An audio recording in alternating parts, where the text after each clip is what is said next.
Hello students, this is part number 2 of lesson 1 of Flamingo, the last lesson, and in this video we will complete this chapter.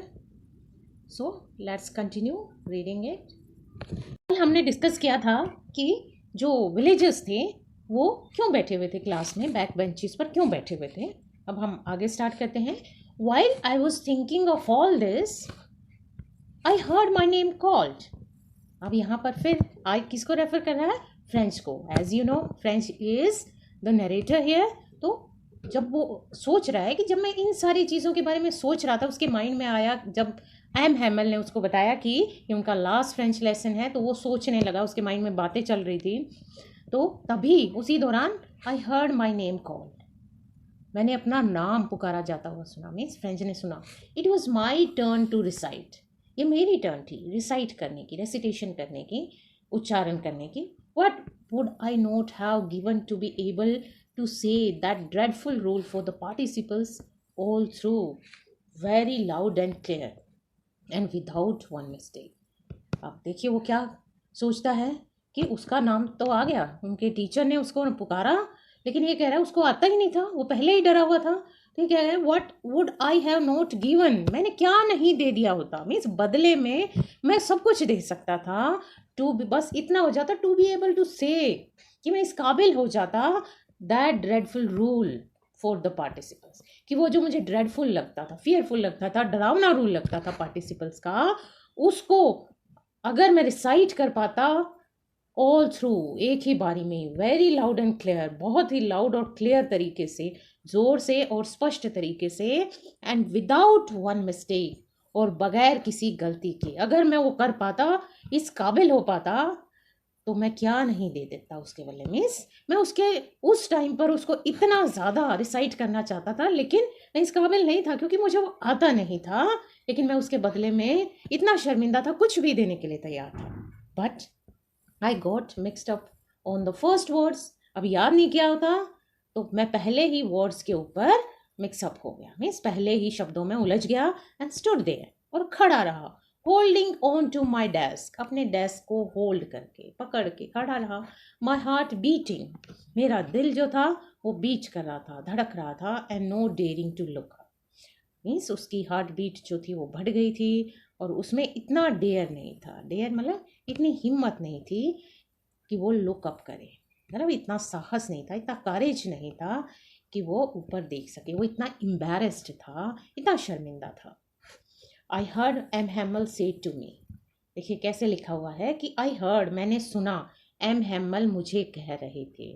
Means ये नहीं कहा सीधा कि M Hamel ने मुझसे कहा. Means उसका ध्यान नहीं था, वो इतना ज़्यादा एम्बैरेस था कि उसने वो देख नहीं पाया एम हैमल को. उसने सुना कि एम हैमल मुझसे कह रहे थे आई वॉन्ट स्कोल्ड यू. अब यहाँ पर आई किसके लिए आया है? ये एम हैमल के लिए आया कि इन्वर्टेड कोमास में आप देख रहे हो. I want scold you, scold मतलब मैं तुम्हें रिब्यूक नहीं करूँगा, मैं तुम्हें डांटूंगा नहीं, लिटिल फ्रेंच, छोटे फ्रेंच, क्योंकि आज वो लास्ट लेसन दे रहे थे, तो वो सभी से बड़ी काइंडली बात कर रहे थे क्योंकि वो खुद दुखी थे. You must feel bad enough, वो कहते हैं कि तुम ज़रूर खुद भी काफ़ी बैड फील कर रहे होगे. सी हाउ इट इज़, कहते हैं देखो ये कैसे है, कि बात ऐसे है. Every day we have said to ourselves, कि हर दिन हम अपने आप से कहते हैं wow I have plenty of time, कि हम अपने आप को कहते हैं बहुत सारा टाइम पड़ा है. आई लर्न इट टुमारो, मैं इसको कल सीख लूँगा. एंड नाउ यू सी, और अब तुम देख रहे हो where we have come out, कि हम कहाँ पहुँच गए हैं. That's the great trouble with Alsace, यही तो अल्सेस की ट्रबल है. अब यहाँ से आपको पता लग रहा है कि ये कौन से डिस्ट्रिक्ट में है, अल्सेस में, कि ये पूरी अल्सेस की प्रॉब्लम है, पूरे इस डिस्ट्रिक्ट की प्रॉब्लम है, सिर्फ तुम्हारी प्रॉब्लम नहीं है. She puts of learning till tomorrow, she यहाँ पर डिस्ट्रिक्ट के लिए है, डिस्ट्रिक्ट को यहाँ पर फीमेल माना गया है, तो वो ये जो शहर है, डिस्ट्रिक्ट है, ये कल पर चीज़ों को सीखना टालती रहती है. पुट ऑफ का मतलब पोस्टपोन करती रहती है. Now those fellows out there, और अब जो वो लोग वहाँ पर हैं, आउट देयर मीन्स जो दूसरी साइड हमें जीत रहे हैं, जीत चुके हैं, will have the right to say to you, कि जो तुम्हारे वो दुश्मन हैं उनके पास राइट होगा, अधिकार होगा, टू से टू यू तुम्हें ये कहने का कि वो कहेंगे, तुम्हें चिढ़ाने के लिए कहेंगे और उनका पूरा राइट बनता है। हाउ इज इट, क्या कहेंगे वो तुम्हें कि ये कैसे हुआ, you pretend to be Frenchman, कि तुम तो फ्रेंचमैन होने का दिखावा करते हो, and you can neither speak nor write your language. तुम फ्रेंचमैन कहते हो अपने आप को, और ना तो तुम बोल सकते हो, ना तुम अपनी लैंग्वेज को लिख सकते हो। तुम फ्रेंचमैन होने का दिखावा कैसे कर सकते हो, ये लोग तुम्हें बोलेंगे और ये उनके पास राइट होगा। तो तुम्हें तुम्हारी लैंग्वेज को बोलने का अधिकार कहाँ से हो गया? तुम्हें तो अपनी लैंग्वेज आती ही नहीं, तुम कैसे कह सकते हो कि हम फ्रेंचमैन हैं? But you are not the worst poor little French. लेकिन छोटे प्यारे फ्रेंच, बेचारे फ्रेंच, यहाँ पुअर फिर किसके लिए है? बेचारे के लिए, कि तुम वर्स्ट नहीं हो, सबसे बुरे तुम नहीं हो, कि तुम अपने आप को सबसे बुरा मत जानो। We have all a great deal to reproach ourself with, कि हमारे पास, सबके पास है बहुत, ग्रेट डील बहुत ज़्यादा है, अब प्लेंटी ऑफ है, बहुत सारी ऐसी चीज़ें हैं जिससे हम अपने आप को रिप्रोच कर सकते हैं, अपने आप को रिब्यूक कर सकते हैं, अपने आप हम रिपेंट कर सकते हैं उसके लिए, कि हमारे पास ऐसा बहुत कुछ है जिससे हम खुद पछतावा कर सकते हैं। योर पेरेंट्स, ये भी इन्वर्टेड कॉमास में है, इट मीन्स ये भी एम हेमल की ही लाइन है। Your parents were not anxious enough to have you learn. तुम्हारे पेरेंट्स भी इतने एंशियस नहीं थे, इतने ज़्यादा क्यूरियस नहीं थे, इतने ज़्यादा वो सचेत नहीं थे कि वो तुम्हें सिखाने के लिए इतनी ज़्यादा कोशिशें करते हों।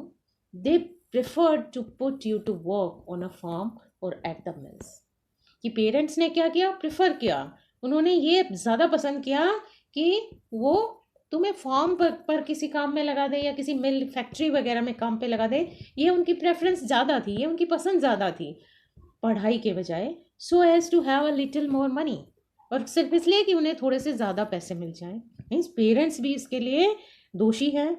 एंड आई, वो कह रहा मैं भी दोषी हूँ, एज अ टीचर मैं भी दोषी हूँ, मैं भी ब्लेम कर सकता हूँ अपने आप को। I have been to blame also, मैं इसका ब्लेम मुझ पर भी आ सकता है। Have I not often sent you to water my flowers instead of learning your lessons, कि क्या मैंने ऐसा नहीं किया? ऑफन मैं ऐसा कर देता था, कभी कभार कर देता था कि तुम्हें अपने फ्लावर्स को वाटर करने के लिए, पानी देने के लिए भेज देता था, बजाय के तुम अपने लेसन सीखो, उसके बजाय मैं भी तुम्हें खुद ही अपने फ्लावर्स को पानी देने के लिए भेज देता था। मीन्स मैं भी शायद उतना ज़्यादा सीरियस नहीं था। And when I wanted to go fishing, did I not just give you a holiday? और जब मैं फ़िशिंग के लिए जाना चाहता था, जब मेरा दिल करता था कि मैं फ़िशिंग के लिए जाऊं, क्या मैंने तुम्हें एक हॉलीडे नहीं दे दिया था? कि तुम समझ सकते हो कि मैंने तुम्हें हॉलीडे दे दिया था। मीन्स मैं भी जो है ब्लेम मेरे ऊपर भी किया जा सकता है। तो इस सब में हम सभी दोषी हैं, सिर्फ अकेले तुम्हारा दोष नहीं है। Then from one thing to another, M Hamel went on to talk of the French language. और फिर ये जो बातें हैं, अब फ्रेंच आ गया है, फ्रेंच जो है नरेट कर रहा है, कि फिर एक के बाद दूसरी बात पर आते हुए एम हेमल बात करते रहे फ्रेंच लैंग्वेज के बारे में, saying that it was the most beautiful language. क्या कहते हुए वो बात करते रहे? कि ये दुनिया की सबसे खूबसूरत, सबसे ब्यूटीफुल लैंग्वेज थी। हर एक इंसान के लिए अपनी लैंग्वेज सबसे ब्यूटीफुल होती है। अब देखिए बीच में ये मैप है, ये आप देख लो कि यहाँ पर क्या है, ये एल्सेस और लॉरेन दो डिस्ट्रिक्ट्स हैं ये, और यहाँ पर जो अभी जर्मनी दिखाई दे रहा है, यहाँ पर क्या था? प्रशिया था, और ये जो दो डिस्ट्रिक्ट्स थे वो उनके अंडर आ गए थे। ये हम ऑलरेडी डिस्कस कर चुके हैं। अब आगे चलते हैं कि क्या चल रहा है, कि उन्होंने क्या कहा एम हेमल ने, कि ये दुनिया की मोस्ट ब्यूटीफुल लैंग्वेज है, दुनिया की सबसे खूबसूरत लैंग्वेज है। ये कहते रहे द क्लियरेस्ट, कैसे ब्यूटीफुल है? क्लियरेस्ट है, सबसे क्लियर है। वैसे भी सभी को अपनी लैंग्वेज सबसे अच्छी लगती है, तो वो उसकी तारीफ़ करते हैं, और क्योंकि अब वो कभी नहीं पढ़ा पाएंगे और नहीं पढ़ पाएंगे, तो अब उन्हें सबसे अच्छी लैंग्वेज लग रही है। द मोस्ट लॉजिकल, आप देखेंगे सब जगह सुपरलेटिव डिग्री का यूज़ हुआ है, कि सबसे ज़्यादा लॉजिकल है, लॉजिक वाली है, जिसमें तर्क हो, बेतुकी नहीं है। कि इस वजह से ये ब्यूटीफुल लैंग्वेज है, that we must guard it among us. और ये भी उन्होंने कहा कि ये हमें गार्ड करके रखनी है। गार्ड करके मीन्स अपने आप हमने इसको सुरक्षित करके रखना, बचा कर रखना है, हमें टेक केयर करनी है। जितना भी हमें आता है हमें इसको याद रखना है एंड नेवर फॉरगेट इट, और कभी इसे भूलना नहीं है। Because when a people are enslaved, क्योंकि जब अ पीपल, देखिए अ पीपल के आगे अ लगाया हुआ है। नॉर्मली पीपल तो हमेशा प्लूरल ही होता है, तो यहाँ अ लगाया हुआ है मीन्स एक खास कम्युनिटी के जो लोग होते हैं, अगर हम उनको रेफर करते हैं तो हम अ पीपल लगा सकते हैं। तो यहाँ पर भी वही बताया कि एक जब खास कम्युनिटी के, खास किसी कंट्री के देशों को एनस्लेव कर दिया जाता है, एनस्लेव मीन्स स्लेव बना लिया जाता है, अपने कंट्रोल में ले लिया जाता है, as long as they hold fast to their language, जब तक कि वो अपनी लैंग्वेज पर फास्ट होल्ड रखेंगे, मीन्स बहुत ज़्यादा होल्ड रखेंगे, पूरी तरह उसको अपने होल्ड में रखेंगे। It is as if they had the key to their prison, तब तक उनके पास उस प्रिजन से, उनकी कैद से, उनकी स्लेवरी से निकलने की चाबी की तरह होगी, क्योंकि वो अपनी लैंग्वेज के थ्रू यूनाइट हो सकते हैं आपस में। उस कम्युनिटी के लोग आपस में यूनाइट होकर उस प्रिजन से बाहर, उस होल्ड से बाहर तभी निकल सकते हैं जब वो अपनी लैंग्वेज के ऊपर होल्ड करेंगे। Then he opened a grammar and read us our lesson. ये कौन बोल रहा है? ये नरेट कर रहा है फ्रेंच। फिर उन्होंने यहाँ पर ही कौन है? यहाँ एम हैमल है। उन्होंने अपनी ग्रामर बुक निकाली और हमें अपना जो पार्ट था वो पढ़ाया। I was amazed to see how well I understood it.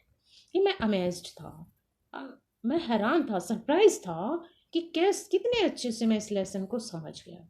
क्यों समझ गया? क्योंकि अब उसका ध्यान था, उसका पूरा प्रॉपर अटेंशन उस लेसन के ऊपर थी, वो उसके लिए इतना इम्पोर्टेंट हो गया था। इससे पहले उसने कभी इतनी अटेंशन से कभी किसी भी लेसन को रीड नहीं किया। तो वो खुद भी सरप्राइज था कि कैसे वो सारा अच्छी तरह समझ गया। All he said seem so easy, so easy. जो भी उन्होंने कहा उस लेसन में वो इतना ईजी लगा, बहुत ज़्यादा ईजी लगा। I think too that I had never listen so carefully. कि मैं ये सोचता हूँ कि मैंने कभी इतने ज़्यादा ध्यान से नहीं सुना किसी चीज़ को। कि मैं अब अगर सोचता हूँ उस लेसन के बारे में तो मैं यही कहता हूँ क्योंकि वो लेसन मैंने बड़ी केयरफुली सुना, इसलिए मुझे समझ आ गया। इससे पहले मैंने कभी किसी लेसन को इतना केयरफुली, इतनी सावधानी से, इतने ध्यान से कभी सुना नहीं था। And that he had never explained. और भी क्या कहना चाहता है कि उन्होंने भी कभी एक्सप्लेन नहीं किया, उसको समझाया नहीं। किन्होंने? उनके एम हैमल जो सर थे, उन्होंने भी, उसका कहना है कि इतने अच्छे से कभी भी एक्सप्लेन नहीं किया एवरीथिंग, हर चीज़ को विद सो मच पेशेंस, इतने पेशेंस के साथ उन्होंने कभी भी शायद एक्सप्लेन नहीं किया था। तो फ्रेंच का क्या कहना है कि उन्होंने भी पूरे दिल से उस चैप्टर को पढ़ाया, बहुत ही बारीकी से, पेशेंस के साथ, धैर्य के साथ चैप्टर पढ़ाया। It seemed almost as if the poor man wanted to give us all he knew. It seemed, ऐसा लगा ऑलमोस्ट कि लगभग जैसे कि वो जो पुअर मैन था, यहाँ बार बार पुअर मैन आ रहा है, मीन्स पुअर मीन्स कि बेचारा की सेंस में आ रहा है कि वो बेचारा आदमी हमें सब कुछ दे देना चाहता था जो वो जानता था। वो चाहता था कि जितनी फ्रेंच वो जानता है वो सारी हमें दे दे बिफोर गोइंग अवे, इससे पहले कि वो चला जाए। And to put it all into our heads at one stroke. और वो हमारे हेड्स में इसको एक बार में ही भर देना चाहता था। इस वजह से वो बहुत ही पेशेंस के साथ पढ़ा रहा था। अपने सर को कह रहे हैं कि वो बड़े ही ध्यान से, पेशेंस के साथ उन्होंने पढ़ाया और हमें सभी को अच्छी तरह समझ आ गया था। और समझने का रीज़न क्या था? क्योंकि वो उस दिन सभी लोग काफ़ी अटेंटिव थे। After the grammar we had a lesson in writing. Grammar के बाद हमारा एक लेसन हुआ राइटिंग का, राइटिंग के ऊपर, जिसमें लिखना सिखाना था उन्हें। That day M Hamel had new copies for us. उस दिन एम हैमल हमारे लिए नई कॉपीज़ लेकर आए थे। Written in a beautiful round hand means handwriting. जो एम हैमल ने ब्यूटीफुल हैंड राइटिंग में, गोल गोल हैंड राइटिंग में लिखी हुई थी। मीन्स उनकी लैंग्वेज फ्रेंच ऐसी होती है, थोड़ा अगर उनको राउंड वर्ड्स अच्छे से बनाए जाए तो वो ज़्यादा ब्यूटीफुल लगती है। तो उन्होंने बड़े सुंदर हैंड राइटिंग में उनको लिखा हुआ था। और क्या शब्द लिखे हुए थे? फ्रांस एल्सेस, फ्रांस एल्सेस, ये दो शब्द लिखे हुए थे। फ्रांस उनके कंट्री का नाम था और एल्सेस उनके डिस्ट्रिक्ट का नाम था। हर जगह ये दो वर्ड लिखे हुए थे। They look like little flags, और हर एक जो वहाँ पर प्रेजेंट था स्टूडेंट, उनकी जो कॉपीज थी उनमें ये दो वर्ड लिखे हुए थे, तो वो ऐसे लग रहे थे जैसे कि वो वर्ड्स नहीं हैं, बल्कि क्या है, फ्लैग्स हैं, छोटे छोटे फ्लैग्स हैं, फ्लोटिंग एवरीवेयर, और फ्लोट कर रहे हैं, तैर रहे हैं, हवा में तैर रहे हैं, everywhere in the school room. School के कमरे में हर जगह वो झंडे, वो फ्लैग्स तैर रहे हैं। ऐसा लग रहा था जब वो कॉपियों में वो वर्ड्स दिखाई दे रहे थे। Hung from the rod at the top of our desk, और ऐसा लगा था ये फ्लैग्स जो हैं वो हमारे डेस्क के टॉप के ऊपर किसी रॉड से टंगे हुए हैं और ऊपर लहरा रहे हैं। You ought to have seen, कि आपको देखना चाहिए था। अब ये रीडर्स को फिर कनेक्ट करने की कोशिश कर रहे हैं कि आपको देखना चाहिए था। हाउ, क्या देखना चाहिए था? How everyone set to work, कि कैसे हर कोई अपने काम पर लग गया, कि हर कोई अपने काम पर कैसे लग गया, आपको देखना चाहिए था, कि हर किसी को देखना चाहिए था। And how quiet it was, और कैसे हर चीज़ शांत थी। The only sound was the scratching of the pens over the paper, और एक ही साउंड आ रहा था, सब कुछ साइलेंट था, और वो था स्क्रैचिंग, स्क्रैच होने का, चलने का, इसके पेन्स के पेपर के ऊपर स्क्रैच करने का, रगड़े जाने का, उसके फ्रिक्शन का साउंड था, सिर्फ वो आ रहा था। वंस सम बीटल्स फ्लू इन, और जब सभी लिख रहे थे उसी दौरान फ्रेंच ने नोटिस किया कि कुछ बीटल्स आ गए। बीटल्स एक इंसेक्ट्स होते हैं, वो उड़कर आ गए, but nobody paid any attention to them, लेकिन किसी ने उनकी तरफ ध्यान नहीं दिया। नॉर्मली तो ये होता है, एक छोटी सी फ्लाई भी आ जाती है तो उसकी तरफ भी बच्चे वहाँ ध्यान देते हैं अपनी पढ़ाई को छोड़कर, लेकिन उस दिन किसी का अटेंशन नहीं गया, note even the littlest one. अब फ्रेंच कह रहा है, हम में से जो छोटे से छोटे बच्चे थे उनका भी ध्यान नहीं गया। बहुत छोटे बच्चे जो नॉर्मली ज़्यादा अट्रैक्ट होते हैं इन चीज़ों से, उनका भी ध्यान नहीं गया। Who worked right on tracing their fish hooks, जो वर्ड्स नहीं लिख रहे थे, जो छोटे बच्चे जिनको वर्ड्स या अल्फ़ाबेट्स नहीं सिखाए जाते, उससे पहले उन्हें फिश हुक्स सिखाए जाते हैं। फिश हुक्स का मतलब है स्टार्टिंग में जो स्लांटिंग लाइन, गोल लाइन, इस तरह की जो लाइनें हैं वो सिखाई जाते हैं, वही ट्रेस कर रहे थे। ट्रेस का मतलब उनको पहले टीचर ने बनाया होगा, टीचर के बनाए हुए के ऊपर ही वो अपनी पेंसिल या पेन को चला रहे थे। तो ये कह रहे हैं वो जो छोटे छोटे बच्चे जो फिश हुक्स ही ड्रॉ कर रहे थे, उनका भी ध्यान नहीं गया। As if that was French too, और वो भी ऐसे लगे हुए थे जैसे वो भी फ्रेंच ही लिख रहे हों। हालांकि वो तो कुछ सिंबल्स लिख रहे थे, उसमें फ्रेंच नहीं थी, लेकिन वो भी इतने सीरियस थे, उन्हें भी पता था, वो भी इतने ध्यान से लगे हुए थे जैसे कि वो खुद फ्रेंच ही लिख रहे हों। On the roof the pigeons cooed very low, और रूफ के ऊपर, छत के ऊपर पिजन्स के कू करने की आवाज़ आई। उन्होंने साउंड किया वेरी लो, बहुत धीरे से। And I thought to myself, मैंने अपने मन में सोचा, मैंने मीन्स फ्रेंच ने सोचा, will they make them sing in German even the pigeons. अब देखिए, क्योंकि फ्रेंच जो था थोड़ा सा इरिटेटेड था जर्मन से, तो कह रहे हैं इतने ही वो जीतने वाले हैं, तो क्या वो इन पिजन्स को भी जर्मन में कू करना सिखाएंगे? इवन द पिजन्स, कि ऐसे महान है वो कि अगर दूसरों के ऊपर वो अपने थोप सकते हैं, अपने ऑर्डर्स थोप सकते हैं, तो क्या वो इन पिजन्स से भी ऐसा करवा लेंगे कि उनसे वो भी जर्मन में ही गाएंगे आगे से? तो ये उनको टॉन्ट करके कहता है। और यहाँ से हमें एक ह्यूमन प्रेडिकामेंट का पता लगता है कि देखिए, फिर भी बर्ड्स वगैरह ये चीज़ें फिर भी फ्री हैं, लेकिन हम जो हैं, हम किस तरीके से एक दूसरे को कैप्चर करने के लिए, एक दूसरे को स्लेव बनाने के लिए तैयार रहते हैं, और हम अपने आप को ह्यूमंस कहते हैं। Whenever I looked up from my writing, अब राइटिंग चल रही थी, और जब भी मैं अपनी ये खुद राइटिंग कर रहा था फ्रेंच, तो ये कहता है कि मैं जब भी राइटिंग को छोड़कर ऊपर देखता था, I saw M Hamel sitting motionless in his chair, तो मुझे दिखाई देता था कि कैसे एम हैमल अपनी चेयर में मोशनलेस बैठे थे। चेयर में अंदर बैठने का मतलब वो बिल्कुल सुस्त होकर, कोई उसमें एक्शन नहीं था, इस तरीके से आराम से बैठे हुए थे।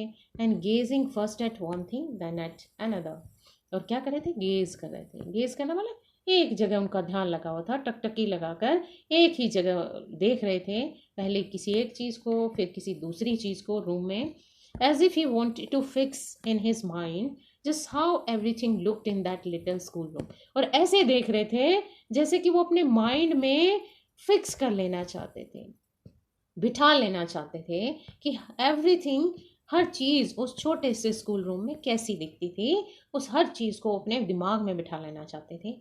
फैंसी, अब ये कह रहे हैं, फ्रेंच कह रहे हैं, fancy means imagine. For 40 years he had been there in the same place, कि 40 सालों तक वो यहाँ इस सेम प्लेस में रहा था। 40 साल उसने स्कूल में गुजारे थे with his garden outside the window, जबकि उसका गार्डन जो था खिड़की के बाहर ही था, and his class in front of him, और उसकी जो क्लास थी वो उस गार्डन के सामने लगती थी। जस्ट लाइक दैट, बिल्कुल ऐसी जैसे अब था, बिल्कुल ऐसे ही। Only the desk and benches had been worn smooth, केवल चेंज क्या हुआ था इन 40 years में कि डेस्क और बेंचेस थे वो वॉर्न होकर, यूज होकर स्मूथ हो गए थे, थोड़े चिकने हो गए थे, उनका सरफेस स्मूथ हो गया था। आपको पता है ज़्यादा लंबा यूज़ करने के बाद वो बहुत ही स्लिपरी हो जाते हैं। Walnut trees in the garden were taller, और वॉलनट के जो पेड़ थे, अखरोट के जो पेड़ थे, गार्डन जो बाहर उनका गार्डन बना हुआ था उसमें वो टॉलर हो गए थे, लंबे हो गए थे पहले से। And hope wine that he had planted himself, और जो बेल उन्होंने लगाई थी, खुद ही लगाई थी यहाँ आकर, वो twined about the windows to the roof, वो डबल हो गई थी, अब वो खिड़कियों से ऊपर चढ़कर छत तक पहुंच चुकी थी इन सालों में। How it must have broken his heart to leave it all, कि कैसे इन सारी चीज़ों को छोड़ते हुए उसका दिल टूट गया होगा, ज़रूर टूट गया होगा। पुअर मैन, बेचारा आदमी। To hear his sister moving about in the room above, कि ये सुनकर कि उसकी जो सिस्टर थी जो उसके साथ रहती थी वो ऊपर कमरे में घूम रही थी। पैकिंग देयर ट्रंक्स, उनके ट्रंक्स को, उनकी जो लगेज था उसको पैक करते हुए वो घूम रही थी, वो आवाज़ें भी उसको सुनाई दे रही थी। For they must leave the country next day, और वो पैकिंग क्यों कर रही थी, क्योंकि उन्हें अगले दिन कंट्री छोड़कर जाना था, वो तो यहाँ रह भी नहीं सकता था। But he had the courage to hear every lesson to the very last, लेकिन फिर भी वो करेजियस थे, उनमें इतनी डेयर थी, इतनी हिम्मत थी कि वो हर लेसन को आखिर तक पढ़ाएं और सुने। After the writing we had a lesson in history, writing के बाद हिस्ट्री का लेसन हुआ। Then the babies chanted their ba be bi bo bo, और फिर लास्ट में बेबीज, बेबीज मतलब जो छोटे बच्चे थे, बिल्कुल जो स्मॉलेस्ट स्टूडेंट्स थे, उन्होंने अपने जो बा बेबी मीन्स, आपने देखा होगा हिंदी में एक 12 खड़ी होती है, क का के की के, ये पहले बहुत ज़्यादा चैंट किए जाते थे, रिसाइट किए जाते थे ताकि वो मुंह पे बैठ जाए मात्राओं का ज्ञान के लिए। तो इसी तरह फ्रेंच में भी होता होगा, तो उन्होंने ये जो वर्ड्स हैं, ये जो जिसमें वॉवल्स लगाकर बनाए गए, इनको चैंट किया, रिसाइट किया। Down there at the back of the room old Hauser had put on his spectacles, और बिल्कुल पीछे कमरे में back of the room Hauser, जो बूढ़ा हौसर था, उसने अपने चश्मे लगा लिए थे। And holding his primer in both hands, और अब वो अपनी प्राइमर को दोनों हाथों में पकड़े हुए था। अब आपको पता है कि वो हौसर ज़्यादा पढ़ा नहीं होगा, इसलिए वो छोटे बच्चों का जो लेसन है वो उनके साथ ही रीड कर रहा था। Spelled the letters with them, उसने, ओल्ड हौसर ने उन छोटे बच्चों के साथ उन लेटर्स को स्पेल किया, उनकी स्पेलिंग बोली। You could see that he too was crying, कि आप देख सकते थे वो भी रो रहा था। ओल्ड होसर, जो बूढ़ा होसर था, वो भी रो रहा था। His voice trembled with emotion, उसकी जो आवाज़ थी वो इमोशन से भरकर, उसमें भावनाएं भरी हुई थी, वो कांप रही थी, ट्रेम्बल कर रही थी, आवाज़ कांप रही थी, कंपन था उसमें। It was so funny to hear him that we all wanted to laugh and cry, कितना फनी था जिस तरीके से वो रो रहा था और चैंट कर रहा था, रिसाइट कर रहा था, तो उनको देखना इतना फनी लग रहा था कि हम सारे हंसना भी चाहते थे और रोना भी चाहते थे, क्योंकि हम उदास भी थे और उनके स्टाइल को देखकर हमें हंसी भी आ रही थी। Oh how well I remember it, कि अरे देखो मुझे कितनी अच्छी तरह याद है ये, दैट लास्ट लेसन, वो आखिरी जो लेसन था। All at once the church clock struck 12, और तभी क्या हुआ, चर्च का जो क्लॉक था उसने 12 बजाए। स्कूल के ओवर होने का टाइम हो गया। देन द एंजलस मीन्स फिर उन्होंने प्रेयर की। नॉर्मली हम यहाँ स्टार्टिंग जब स्टार्ट होता है हमारा स्कूल तब हम करते हैं, उन्होंने बाद में प्रेयर की। At the same moment the trumpets of the Prussians returning from the drill sounded under our window. और उसी टाइम पर क्या हुआ कि ट्रम्पेट्स बजे, बिगुल बजे पर्शियन सोल्जर्स के जो ड्रिल से लौट रहे थे। ये स्टार्टिंग में बताया था ना कि वो ड्रिलिंग कर रहे थे, प्रैक्टिस कर रहे थे, तो वो जो ड्रिल से लौट रहे थे उन प्रशिया के सोल्जर्स के ट्रम्पेट्स सुनाई दिए, उनकी साउंडेड अंडर आवर विंडोज़, हमारी खिड़कियों के बाहर, स्कूल की जो विंडोज़ थी उनके बाहर से उनके ट्रम्पेट्स की आवाज़ आई। M Hamel stood up, M Hamel खड़े हो गए। वेरी पेल, बहुत ही ज़्यादा पीले लग रहे थे, मीन्स उनके चेहरे का जो रंग था वो उड़ गया था। इन हिज चेयर, जब डर के मारे, दुख के मारे नॉर्मली जैसा हो जाता है, और अपनी चेयर से खड़े हो गए। I never saw him look so tall, मैंने कभी उनको इतना टॉल नहीं देखा। इतना टॉल होने का मतलब यहाँ टॉल के दो मीनिंग है कि जब वो खड़े हुए एकदम से तो उसने ज़्यादा नोटिस किया, और तब देखा कि शायद उनके टीचर जो थे काफ़ी लंबे थे। एक ये भी हो सकता है कि टॉल होना मतलब कद ऊंचा होना, आपने सुना होगा कि किसी की नज़रों में किसी की रिस्पेक्ट बढ़ जाना, तो ये भी हो सकता है कि उसने कभी इतना रिस्पेक्टेड उनको नहीं माना था जितना वो आज मान रहा था। और क्या बोले M Hamel, my friends said he, उन्होंने कहा कि मेरे दोस्तों, आई मीन्स मैं, लेकिन उसके बाद इन्वर्टेड कॉमास बंद हो गए। इसका मतलब वो बोल नहीं पाए, वो कुछ बोलना चाहते थे बट समथिंग चॉक्ड, वो कुछ कहना चाहते थे लेकिन कुछ उनके गले में रुक गया, चौक कर गया, मीन्स गले में से निकला ही नहीं। He could not go on, वो आगे अपनी बात को नहीं कह पाए। Then he turned to the blackboard, फिर वो ब्लैक बोर्ड की तरफ मुड़े। टुक अ पीस ऑफ चौक, एक चौक का पीस लिया, and bearing on with all his might, और अपनी पूरी माइट के साथ, अपनी पूरी स्ट्रेंथ के साथ उसको बियरिंग ऑन करते हुए, उसको इकट्ठा करते हुए, he wrote as large as he could, वो जितना बड़ा लिख सकते थे बोर्ड के ऊपर उन्होंने उतना बड़ा लिखा। और क्या लिखा, विवे ला फ्रांस, ये फ्रेंच भाषा के वर्ड्स हैं जिनका मीनिंग इंग्लिश में होता है लॉन्ग लिव फ्रांस, कि फ्रांस विजयी हो, फ्रांस जीता रहे, इस तरह के जो वर्ड्स थे वो उन्होंने लिखे। Then he stopped and leaned his head against the wall, और फिर वो रुके और उन्होंने अपना जो सिर था वो दीवार के साथ लगा लिया। एंड विदाउट अ वर्ड, और बगैर कोई शब्द बोली, he made a gesture to us, उन्होंने हमें जेस्चर किया। जेस्चर मीन्स उन्होंने हाथ के इशारे से समझाया। With his hand, school is dismissed, you may go, क्या उन्होंने हाथ के इशारे से कहा, वो फिर भी बोल नहीं पाए, उन्होंने कहा कि आप जा सकते हैं, स्कूल जो है आज के लिए डिसमिस हो गया, ख़त्म हो गया है। So this was the chapter, का चैप्टर जो है कंप्लीट हो गया है। तो आओ इसके थीम को डिस्कस कर लेते हैं कि थीम क्या है स्टोरी का। तो स्टोरी में एक थीम है जो सबसे बड़ा है कि the story beautifully brings out the light on the human tendency to postpone the learning of things. Means किसके ऊपर फोकस है स्टोरी में, कि हम चीज़ों को कैसे पुट ऑफ करते रहते हैं, कैसे पोस्टपोन करते रहते हैं, कल पर छोड़ते रहते हैं। For one feels there is plenty of time to do, कि हर कोई ये सोचता है कि बहुत सारा टाइम पड़ा है, हम कल कर लेंगे, लेकिन वो कल नहीं आता और टाइम चला जाता, उसके बाद हमें कभी टाइम ही नहीं मिलता। और यही होता है, जो अल्सेस के जो लोग थे वो अपनी फोली को रियलाइज़ करते हैं कि उन्होंने इम्पोर्टेंस नहीं दिया फ्रेंच स्टडी को जब उनके स्कूल डेज थे, लेकिन तब तक टाइम जो था उनके हाथ से निकल चुका था। उन्हें आखिरी लेसन फ्रेंच का दिया जाता है जो आपके स्टोरी में है, और उस लेसन के साथ साथ वो कंपेल्ड होते हैं, मजबूर होते हैं, they are forced to bid adieu to their mother tongue, कि वो अपनी मदर टंग को भी उसके साथ साथ अलविदा कह देते हैं, क्योंकि उसे आखिरी बार उन्हें ये लैंग्वेज पढ़नी थी। तो ये जो है postponement of learning of things, कि हम चीज़ों को आगे सरकाते जाते हैं, ये थीम जो है इस चैप्टर में प्रोमिनेंट है। एक और थीम है, the story also highlights the brutality of war. इस स्टोरी में एक और चीज़ क्या है कि वॉर की ब्रुटैलिटी, क्रुएलिटी, कि वॉर कितनी ब्रूटल होती है, कितनी तकलीफ दे होती है, which makes man insensitive to human feelings and emotions, जिसकी वजह से इनसेंसिटिव हो जाते हैं लोग दूसरों के जो फीलिंग्स हैं और इमोशंस हैं उनके प्रति।